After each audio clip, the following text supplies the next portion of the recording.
بسم اللہ الرحمن الرحیم۔ دوستو، گردے کی وجہ سے گردے کا کوئی بھی مرض ہے، کسی بھی طرح کی کوئی مرض ہے گردے کے حوالے سے، تو ہر طرح کی بیماری انشاءاللہ بالکل ختم ہو جائے گی۔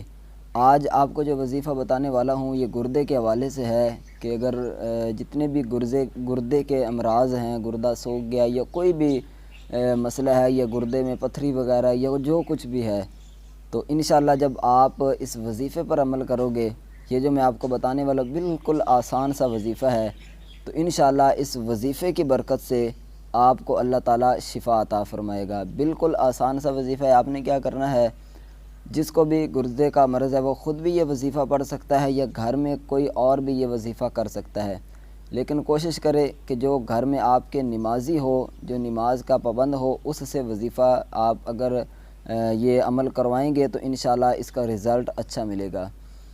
تو کرنا کیا ہے، سورہ علم نشرہ، یہ قرآن پاک کے اندر آپ کو 30ویں پارے کے اندر یہ صورت جو ہے وہ نظر آئے گی، مل جائے گی، سورہ علم نشرہ۔ اس کو آپ نے ایک مرتبہ پڑھ کر پانی پر دم کر کے اس مرض، یا تو وہ جو خود مریض ہے خود پڑھ کر پی لے، یا کوئی اور جو ہے وہ پڑھ کر مریض کو یہ پانی پلا دیں۔